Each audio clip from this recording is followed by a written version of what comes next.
Let's get to Mike Rubino. Mike Rubino with us now. Mike Rubino, the former campaign director for the Trump for President campaign in Virginia.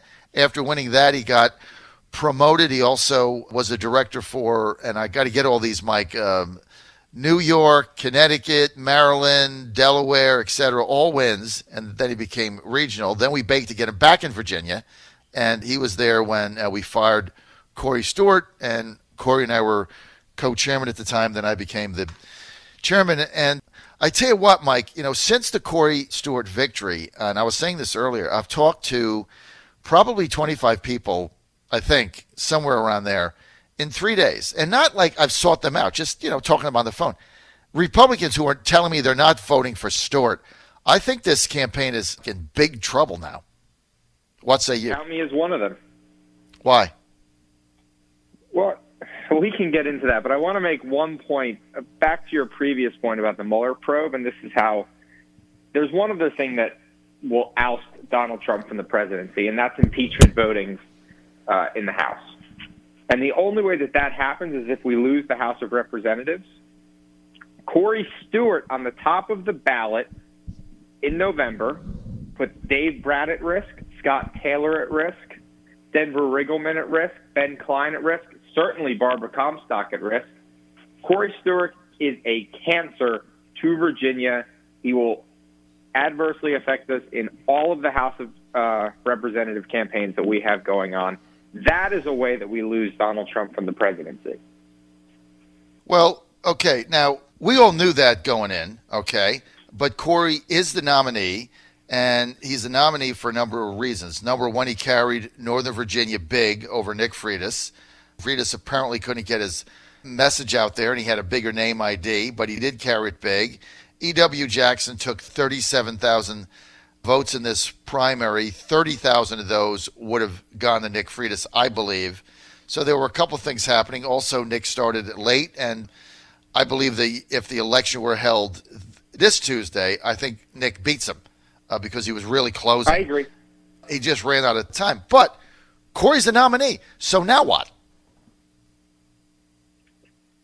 I think that Republicans have to do a little soul searching.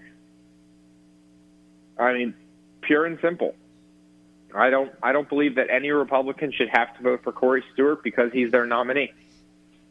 He's going to lose by 20 points anyway, so what's a couple thousand people on the margins? Is there an independent in the race? Do you have any idea? I don't know. I've heard of one potentially hopping in, but I haven't seen one yet. And you got to wonder who that person would be because it's going to take extreme financial security and backing in order to do that. But if you look at what Cory Gardner from the NRSC said about Corey Stewart's campaign, they're not going to pay attention to it. They're not going to give him money. Mm-hmm. They think that Virginia is not in play. Mm-hmm. That alone should be a message to everybody in Virginia that we elected someone who's unelectable. I know, but I got to ask you this, Mike. I know you're not a fan of Corey Stewart, so you made that clear in the 2017 race for governor. But, I mean, how did he win the nomination? Now, I predicted he was going to win for months. I really never saw. You did. Yeah, he's got too much name ID, and he's got a base. I mean, he's got a base of backers, coupled with the fact that he's got loyal constituents in Prince William County. I mean, they turned out for him again. They turned out in Prince William big numbers. Will. Yeah, I mean, they're very loyal to him.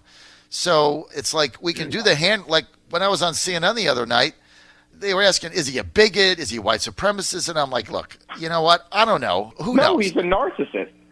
I think that's the answer. He's a narcissist. I don't know if he's a bigot.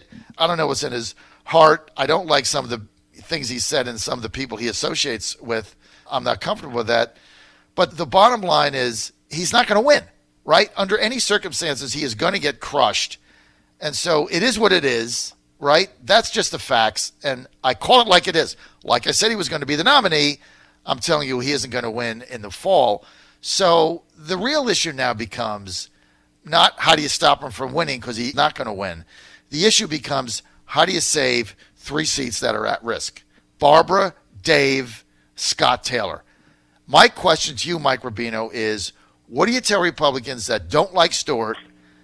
What do you tell them in those 3 districts? I mean, if you're a supporter of the president, which I believe a lot of people are, we may not have won Virginia in the general election in 2016, but it was certainly, 5 points is close. If you care about Donald Trump, focus on your congressman, your congresswoman, care about them, give them love, vote for them, get out and knock doors for them, spend some time in their offices, work hard for them, because they are the bulwark against impeachment proceedings in the House of Representatives. It could easily come down to a few seats that no one's predicting we lose in Virginia, and the House could flip. The House is already going to be notoriously close. I think we keep the Senate. But if you think that the Mueller show is a sideshow circus act that, will never stop, wait till we get a Democratic House of Representatives that subpoenas everyone known to mankind. Secretaries end up spending their day, instead of doing and enacting, the America First agenda that Donald Trump's laid out, they're going to be spending their time testifying in front of various committees. If you care about the president, if you care about being a Republican, go and work for your congressman. Go help them. Dave Bratt is a warrior. He works hard every day for everyone in the 7th. Barbara Comstock's doing amazing work for what is, I think, the hardest balancing act of constituencies in the country. And Scott Taylor's proven to be an amazing congressman. So go out and work for them. I think that's the message. And all 3 of these seats are at risk. Why don't you rank them for us, Mike? You know as much about Virginia as anybody. Why don't you rank them in terms of most at risk? And let's start with the big 3, 10, 7, 2.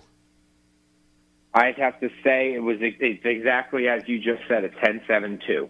Maybe that was just a slip, a Freudian slip, but I think that that's exactly what it is, because Jennifer Wexton had a surprisingly amazing showing. I mean, it was better than what I thought it would be, and I already thought it would be good. And I just think that Barbara could have put Shaq Hill away a little bit more. I think that showed a little bit of lack of enthusiasm on her part. Now, I still think that she, is running a 51-49 race, but I think that that's the toughest. Dave Bratt, much like Corey Stewart, has a base, right? We can't argue with Dave's base. Now, Dave isn't the best fundraiser in the world, but Dave will get out there. He'll get help from the NRCC. He'll get help from leadership. They want to keep Dave Bratt in Congress as opposed to his opponent. And I think Scott Taylor, probably of all of them, has the smallest chance of losing. I think that it's still going to be very competitive down at the beach. But Scott's proven to be a very good fundraiser. He gets out. He's good at messaging. And I don't worry so much about Scott. I think that we have to focus on, the other side of the state, where we have 2 completely new nominees for Congress in Ben Klein and Denver Riggleman, and make sure that they have the opportunity to get all the resources and love that we usually give to our congressional candidates, and make sure that we allow their messages to get out and we allow them to fundraise, because Virginia is very competitive. And as you know, our Republicans are very interscene. We like to eat our own. I'm sure that this interview alone that I'm giving you, John, will give me more things to read about myself on Facebook than I care to ever explain. Well, look, Mike, here's the bottom line, okay? And I just report the facts, right? So here are the facts. And I predicted Corey was going to be the nominee, and I was right there.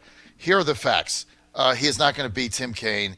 He doesn't have the money, and you're in a blue state anyway. So, and you've got a number of Republicans that just don't like him that are not going to vote for him, okay? It is what it is, right? I mean, I've got a number of people telling me now they're not going to vote for Corey Stewart. They'll write in a name. They'll skip over it. They'll vote for Tim Kaine, but they're not voting for Stewart. So you kind of start adding this up, and he's not going to get elected to the U.S. Senate. And it really doesn't matter whether you're supporting him or not, right? I mean, I just tell it like it is. I told you he was going to be the nominee. I told you he's not going to get elected to the U.S. Senate based on any analysis that you could possibly do. He doesn't have a shot in hell. He's not going to win. So then the issue becomes, what do Republicans in Virginia do in 2018?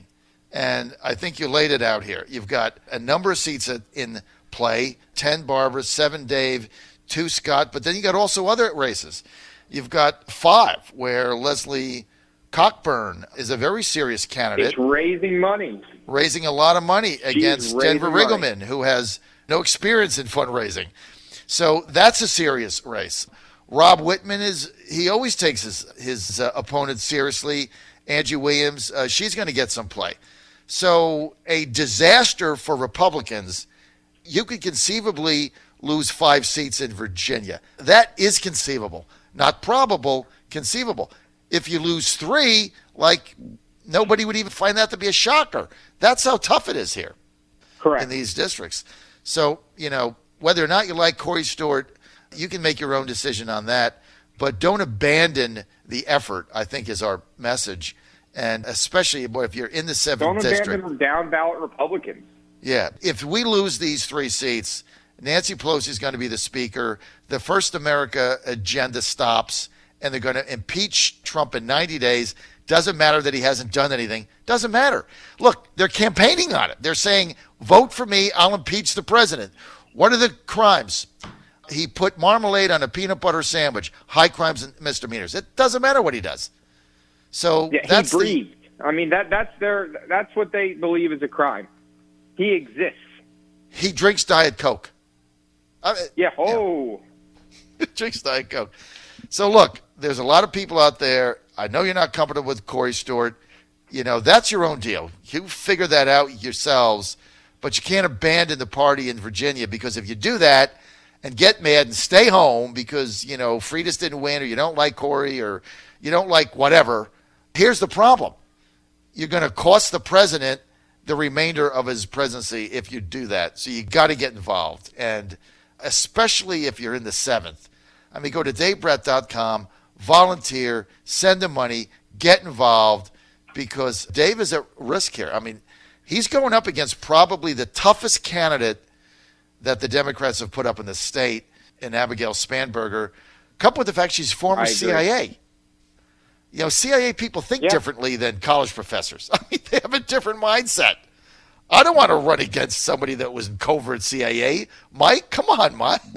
I don't know what they're going to come up with. They think differently. And she was kind of a bench clearer, too. She knew that she was, everyone I think pretty much knew. I think maybe everyone thought, Ward is a good candidate, but the Democrats knew that she was the one. Exactly. And that's terrifying. Okay. When Democrats know and coalesce behind a primary nominee, that's not great. I'm going to try to get her on our show and find a little bit more about her. But, CIA people, they think a little bit differently than college professors with a doctorate in economic theology. Thanks, Mike. Thanks for being with us.